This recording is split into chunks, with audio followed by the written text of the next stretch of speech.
పోరాటాన్ని మలినం చేయాల్సిన అవసరం లేదు.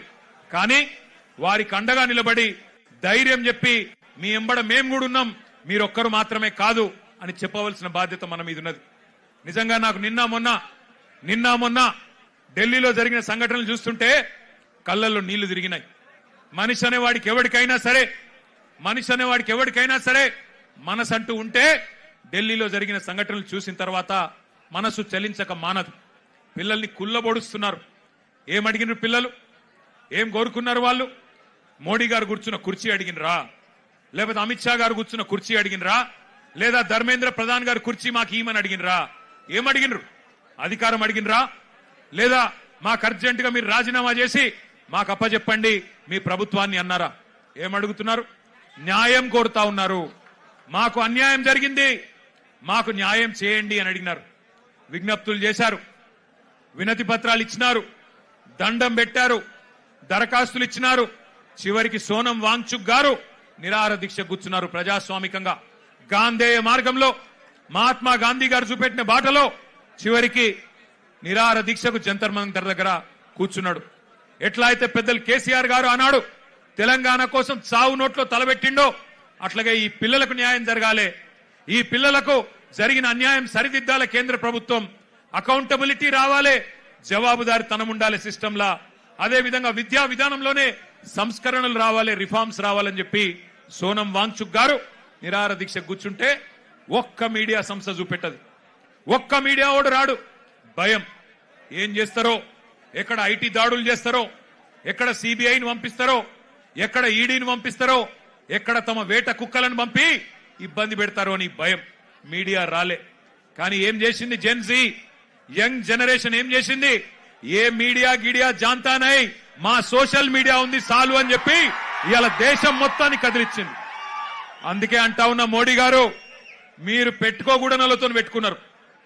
ఎవరితోనైతే పెట్టుకోవద్దో వాళ్ళతోనే పెట్టుకున్నావు. నువ్వు కొరివితో తలగొక్కున్నావు. మోడీ గారు జాగ్రత్త పడు. తరం మారుతున్నది, స్వరం మారుతున్నది, నవతరం వరస మారుతున్నది. రాజ్యమా ఉలిక్కి పడు, గుర్తుపెట్టుకో, జాగ్రత్తగా ఉండు. వాళ్ళు అనుకుంటే మొన్ననే నేపాల్లో ప్రభుత్వం కుప్పగూలింది.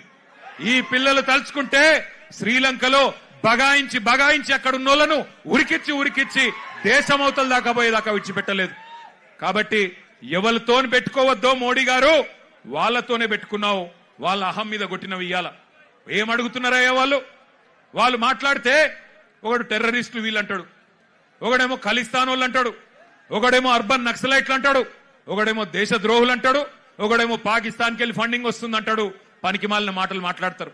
ఇవాళ పిల్లలు చెప్తుంటే ఆ కథలు, ఢిల్లీలో వాళ్ళు మాట్లాడుతున్న మాటలు వింటే నిజంగా మనిషి అనే వాడెవడైనా ఉంటే కేంద్ర ప్రభుత్వంలో ఈ పాటికే పోవాలా, కూర్చోవాలా, మాట్లాడాలా. వాళ్ళ దగ్గర ఏమి డిమాండ్స్ ఉన్నాయో పిలిచి మాట్లాడి బుదిరెక్కిచ్చి అట్లా కాదమ్మా ఇట్లా అని చెప్పి సంజాయించి ఎట్లా బాగు చేస్తాం దేశాన్ని చెప్పాలా. కానీ కేంద్ర ప్రభుత్వంలో ఉన్న వాళ్లకు ఇవాళ ఆ పరిస్థితి లేదు. మోడీ గారు ఒక్కటి గుర్తుపెట్టుకోండి, ఇదే తెలంగాణ గడ్డ మీద 50 ఏళ్ల కిందట ఒక యువకుడు ఒక మాట అన్నాడు. ఆనాటి తరం యువకుడు, ఆనాటి యంగ్ జనరేషన్ కి సంబంధించిన నాయకుడు ఒక మాట అన్నాడు, జీనా హై తో మర్నా సీఖో, కదం కదం పే జీనా హై తో కదం కదం పే జీనా హై తో మర్నా సీఖో, కదం కదం పే లడ్నా సీఖో అన్నాడు. అందుకే మోడీ గారు గుర్తు చేస్తా ఉన్నా మీకు, ఈ జనరేషన్ సావుకు భయపడే జనరేషన్ కాదు. ఈ జనరేషన్ నీ ఉడత ఊపులకి, నీ ఐటీకి, ఈడీకి, సిబిఐకి భయపడే జనరేషన్ కాదు. వాళ్ళు ఇవాళ కోపం మీద ఉన్నారు. నేను మొన్న చెప్పినా మళ్ళా చెప్తున్నా, కోపం మీద ఉన్నారు. పొట్టు ఆకలి మీద ఉన్నారు. వాళ్ళు మెట్టు ఎక్కుతారు, నిన్ను నీ ప్రభుత్వాన్ని తొక్కుతారు. యాదికి పెట్టుకో, ఈడ్చిపెట్టరు. ఎందుకంటే ఇవాళ వాళ్ళు ఏ రాజకీయ నాయకుడు అండతో చెలరేగుతలేరు. వాళ్ళకి ఏ నాయకుడు లేడు. ఇవాళ వాళ్ళు ఢిల్లీలో 1000 మంది, ముంబైలో 1000 మంది, హైదరాబాద్ లో 1000 మంది, నాసిక్ లో 1000 మంది, పూనాలో 1000 మంది బయటికి వచ్చినారంటే కేవలం ఒక పరీక్షా పత్రం లీక్ అవ్వడం వల్ల కాదు. ఈ దేశంలో ఉన్న పరిస్థితి, ఈ దేశంలో మీరు చేస్తున్న మోసం వాళ్ళకు అర్థమైంది. 12 ఏళ్లుగా ఇంతకుముందు మాట్లాడిన పిల్లల మాటలు మీరు విన్నారు. 12 ఏళ్లుగా మతం పేరు మీద చిచ్చు పెట్టి ఇవాళ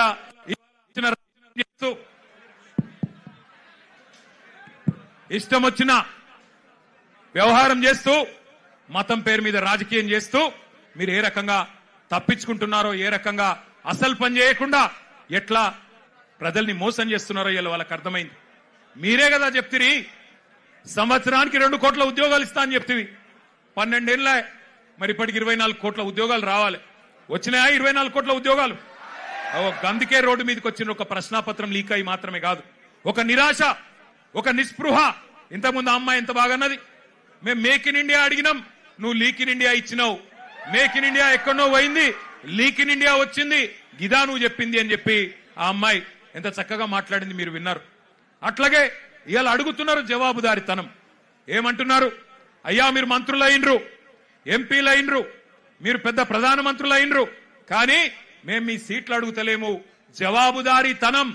ఒక ప్రశ్నాపత్రం లీక్ అయితే దేశంలో మీరిచ్చిన ఒక్క హామీ నెరవేరకపోతే మేము అడగద్దా, అడుగుడే తప్పైందా అని అంటా ఉన్నారు. వాళ్ళు న్యాయం అడిగితే మీరేం చేస్తున్నారు? రాజ్యం హింసకు దిగుతున్నది. పోలీసోళ్ళు, ఐపీఎస్ ఆఫీసర్లు ఆడపిల్లలను చెంప మీదకెళ్ళి కొడతా ఉన్నారు. పోలీస్ వాళ్ళు లాఠీలతోని ఆడపిల్లల్ని కొట్టకూడని చోట కుల్లబొడుస్తా ఉన్నారు. ఇవన్నీ వీడియోలు ఉన్నాయి, నేనేదో ఊరికే చెప్పట్లేదు. అందుకే ఇవాళ హైదరాబాద్ వేదికగా ఆ పిల్లల డిమాండ్లకు మద్దతుగా ఢిల్లీలో జరుగుతున్న జంతర్ మంతర్లో జరుగుతున్న దమన కాండకు వ్యతిరేకంగా మా నాయకుడు కేసీఆర్ గారి ఆదేశం మేరకు మొత్తం పార్టీ అంతా ఇక్కడికి వచ్చింది. వచ్చి ఆ పిల్లలకు సంఘీభావంగా అండగా, ఇందులో రాజకీయం లేదు, ఎలక్షన్లప్పుడు చూసుకుందాం రాజకీయం, ఆ రోజు ఎవరు ఎక్కడ కూర్చోవాలో ప్రజలు నిర్ణయిస్తారు. కానీ ఇవాళ మేము అడుగుతున్నది ఒకటే, ముందుగా ఎడ్యుకేషన్ మినిస్టర్ ధర్మేంద్ర ప్రధాన్ రాజీనామా చేయించండి. చేయించాలనే వాళ్ళు గట్టిగా చప్పట్లు కొట్టి చెప్పాలా, గట్టిగా చప్పట్లు కొట్టాలా. రెండవది, ఆ పిల్లల మీద పెట్టిన కేసులు చాలా మంది పిల్లల్ని దేశవ్యాప్తంగా కేసులు పెట్టినారు. బేషరతుగా పిల్లలకు క్షమాపణ చెప్పి కేసులు వెంటనే ఎత్తేయాలని చెప్పి గట్టిగా చప్పట్లతో మరి కేంద్ర ప్రభుత్వాన్ని డిమాండ్ చేద్దాం. ఇంకొద్ది గట్టి కొట్టాల చప్పట్లు. పిల్లల మీద పెట్టిన కేసులు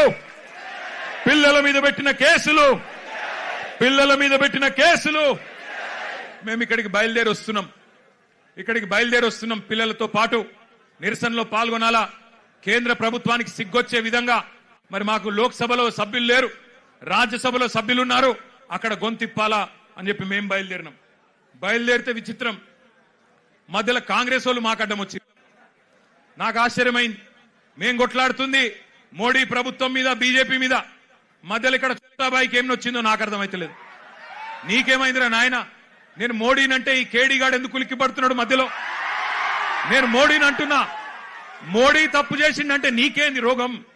మధ్యలో యూత్ కాంగ్రెస్ వాళ్ళు వచ్చి నా కారుకు అడ్డం వచ్చిండ్రు, పోలీసు వాళ్ళు సంపుడు చంపి తీసుకుపోయిన మంచిగా. నేనేమంటున్నా అంటే, ఏం జరుగుతుంది ఈ దేశంలో? నువ్వు రావు, ఢిల్లీలో రాహుల్ గాంధీ పోయి ప్రధానమంత్రి ఇంటి ముంగట కూర్చుంటే ఈ నల్లమల పిల్లి పోయి కొడంగల్లో దాక్కున్నది.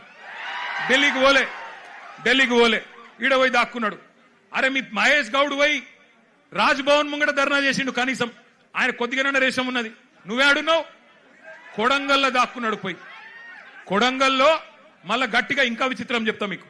కొడంగల్లో పోయి ధర్నా చేసినట్టు చేసిండు. రాహుల్ గాంధీని అరెస్ట్ చేసిర్రు, వెంటనే ఇడిచిపెట్టాలి, మావునికి దెబ్బ తాకింది, గింతంత గీర్కపోయింది, అయ్యో చాలా అన్యాయం జరిగింది అని బాధపడుతున్నాడు. నేను అడుగుతున్నా రేవంత్ రెడ్డి, ఏమన్నా కొద్దిగా సోయుందా నీకు? నీకు కూడా ఒక బిడ్డ ఉంది, నీకు కూడా మన్మడున్నాడు. నీ బిడ్డను ఇవాళ అక్కడ పిల్లల్ని కొట్టినట్టు కొడితే ఊకుంటావా ఒక తండ్రిగా? కనీసం రేషం లేదా? పిల్లలను గొడ్డులను కొట్టినట్టు కొడుతుంటే కనీసం స్పందన లేదు నీకు. ఢిల్లీ దాకా పోయి మరి మీ నాయకుడితో కూర్చునే ధైర్యం కూడా లేదు నీకు. ఇంకా మీదికెళ్ళి మోడీ గారిని, ధర్మేంద్ర ప్రధాన్ గారిని ఇవాళ ప్రధానంగా యువత డిమాండ్ చేస్తున్నది. జవాబు చెప్పండి అని చెప్పి మోడీ గారిని, ధర్మేంద్ర ప్రధాన్ గారిని అడుగుతుంటే మన చోటాబాయ్ ఈయనేం అడుగుతుండేరికేనా? కేసీఆర్ కేటీఆర్ తప్పటిదంతా. ఎక్కడ దొరికినవయ్యా నువ్వు? నాకు అర్థం కాదు. దేశమంతనేమో మీ నాయకుడు రాహుల్ గాంధీతో సహా మోడీ, ధర్మేంద్ర ప్రధాని ఇద్దరు రాజీనామా చేయాలని వాళ్ళు పెడుతుంటే నీకు కేసీఆర్ తప్ప ఇంకొకరు కళలు కూడా ఇంకొకరు యాదికి రాక మానరిగా నీకు.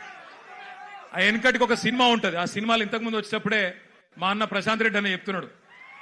అదేంటది? కుక్క కథ కదా, చిన్న పిల్లగాడు ఒకడు ఉంటాడు, వాని ఏం అడిగినా లాస్ట్కి ఏమంటే నాకు కుక్క కావాలి అంటాడు. అట్లా ఈయన కూడా అంతే. ఇక ఆయన నిద్రలో లేపు, ఈ ముఖ్యమంత్రిని నిద్రలో లేపు. అదో సినిమా పేరట చిత్రం అట, అది చిత్రం వీడు విచిత్రం. అంటే నిద్రలో లేపి అడిగితే కూడా కేసీఆర్ కేసీఆర్ కేసీఆర్. అరే నువ్వు ముఖ్యమంత్రి వీరా నాయన, కొన్ని ముఖ్యమైన పనులు చేయి. సిగ్గులేని మాటలు మాట్లాడుతున్నాడు. అదేదో పేపర్ లీక్కు నాకు సంబంధం అంట. మోకాల్కు బోడిగుండికి ముడిపెట్టుడంటే ఇదే. నేను చెప్పిన అయ్యా రేవంత్ రెడ్డి నీకేమన్నా సిగ్గు శరం ఉంటే నువ్వు చెప్పినాం లేదా, లేనోనికి ఏం చెప్తామంటారా? అంటే బాధ ఎక్కడ అనిపిస్తుందంటే, నేను నిన్న లీగల్ నోటీస్ పంపించిన, ఒరే నువ్వేదో మాట్లాడినావు, నిజంగా నీ దగ్గర ఏమన్నా రుజువు ఉంటే చూపెట్టరా అయ్యా. చూపెడితే నిజంగా రుజువు చేస్తే ఇదే ఇందిరా పార్క్ కాడ ఇగో ఇదే పిల్లల మధ్యన అవసరమైతే నన్ను ఉరిది కానీ ఇష్టం వచ్చినట్టు మాట్లాడి గా పిల్లల మనసులు మలినం చేయకు. లేనిపోని బదనాములు పెట్టి రాజకీయంగా సలిమంటలు కాచుకునే ప్రయత్నం చేయకు. నీకు చేత కాదు, దమ్ము లేదు. ఢిల్లీకి పోయి మోడీని ఎదిరించే దమ్ము నీకు లేదు. ఎందుకు? నీకు భయం. నీ పాత కేసులు, బ్యాగుల పైసలతో దొరికిన కేసులు బయటికి గుంజుతారు, లోపలికి నూకుతారని భయం. మరి కొట్లాడటం కొట్లాడిని. మాకు దమ్ముంది, తెలంగాణ తెచ్చినోళ్ళం, ఢిల్లీ మెడలు వంచినోళ్ళం, మాకు దమ్ముంది. అవసరమైతే ఢిల్లీకి పోయి గల్లా బట్టి అడిగే దమ్ము మాకుంది, నీకు లేదు. మరి కొట్లాడేటోళ్ళు కాళ్ళ కట్టెబెట్టి లేనిపోని మాటలు మాట్లాడి పిల్లల నెత్తులు ఖరాబ్ చేస్తున్నావు. నేను ఒకటే అంటా ఉన్నా, చాలా మంది తమ్ముళ్ళు అడిగినారు నన్ను, అన్నా మీరు ఢిల్లీకి పోవచ్చు కదా, జంతర్ మంతర్ పోవచ్చు కదా, ఇక్కడ ఎందుకు అన్నారు. నేను వాళ్ళకు ఒకటే చెప్పిన, మేము జంతర్ మంతర్కు పోయి మా జెండాలు పట్టుకొని మీ ఎజెండాను హైజాక్ చేసడం కరెక్ట్ కాదు. మీరు కరెక్ట్ కొట్లాడుతున్నారు. ఏ నాయకుడు ఏ పార్టీ వచ్చి మీకు వాళ్ళ ఎజెండాను మీ మీద రుద్ది రాజకీయ ప్రయోజనం పొందే అవకాశం మీరు ఇవ్వకండి. మీరు ఇండిపెండెంట్ గానే కొట్లాడండి. మీకు ఎక్కడోళ్ళం అక్కడ, మీకేం కావాలో చెప్పండి, పక్కకుండి మేము సహాయం అందిస్తాం. మీకు అవసరం పడితే కేసులు అయితే కొట్లాడతాం, ఎక్కడిదాకంటే అక్కడ కొట్లాడతాం, పార్లమెంట్ లో కొట్లాడతాం, అసెంబ్లీలో కొట్లాడతాం, శాసన మండలిలో కొట్లాడతాం. కానీ మళ్ళా జంతర్ మంతర్ దగ్గర రాజకీయ నాయకులు జమైతే మళ్ళా మొత్తం ఇష్యూ హైజాక్ అయిపోతుంది, ఇష్యూ ఆగమైతుంది, మోడీకి సందు దొరుకుతుంది. ఎందుకు సందు దొరుకుతుంది? మమ్మల్ని తిట్టేందుకు సందు దొరుకుతుంది. పిల్లలందరూ కాంగ్రెస్ ఏజెంట్లు, బీఆర్ఎస్ ఏజెంట్లు అని అనవసరంగా తప్పించుకునే అవకాశం దొరుకుతుంది. అందుకే అందులోకి పోతలేం. మేము ఇక్కడే హైదరాబాద్ నుండే మరి మోడీ గారిని ఇక్కడుండే బీజేపీ నాయకులను కూడా ప్రశ్నించాల్సిన అవసరం ఉన్నది. ఇప్పుడే ఒక అమ్మాయి పేరు మర్చిపోయిన, నేను ఎంత గొప్ప మాట మాట్లాడింది. ఐశ్వర్యనా ఏమన్నది అమ్మాయి? రాజకీయ నాయకుల కొడుకులు రేప్ చేస్తే వాళ్ళకేమో బెయిల్ వస్తున్నాయి, జల్దీ బెయిల్ వస్తున్నాయి, మరి ప్రశ్నాపత్రం లీక్ అయితే ఎందుకు సమాధానాలు వస్తలేవు అని అడిగింది. చెప్తారా సమాధానం ఎవరన్నా? ఈ కేంద్రంలో భారతీయ జనతా పార్టీకి 8 మంది ఎంపీలు ఉన్నారు. ఒక్కడికన్నా ధైర్యం ఉందా ఈ ప్రశ్నకు సమాధానం చెప్పేది? 2 కేంద్ర మంత్రులు ఉన్నారు ఇక్కడ రాష్ట్రంలో, ఒక్కరికన్నా ధైర్యం ఉందా సమాధానం చెప్పేది? మాట్లాడితే దేశం కోసం, ధర్మం కోసం. ఏ దేశం కోసం, ఎవడి ధర్మం కోసం? ఈ పిల్లలు దేశభక్తులు కాదా? ఈ దేశం వాళ్ళు కాదా? హిందువులు కాదా కొట్లాడుతున్న పిల్లలు? మరి వాళ్ళకు అన్యాయం జరుగుతుంటే మీకు కళ్ళకు కనబడతలేదా? ఇదేనా దేశం కోసం, ధర్మం కోసం అంటే? అందుకే అడగాల్సిన అవసరం ఉన్నది, నిలదీయాల్సిన అవసరం ఉన్నది, ప్రశ్నించాల్సిన అవసరం ఉన్నది, గల్లా వట్టి బజార్లకు గుంజాల్సిన అవసరం కూడా భవిష్యత్తులో వస్తుంది. తప్పకుండా వెనుకకు తగ్గకుండా పోరాటం చేయవలసిన బాధ్యత మన మీదనే ఉన్నది. మీ అందరికీ, పిల్లలందరికీ నేను చెప్పేది ఒకటే, కేసీఆర్ గారు 2001లో పార్టీ పెట్టినప్పుడు తెలంగాణ తెస్తా నేను అని చెప్పినప్పుడు ఎవరు నమ్మలేదు, ఎవరు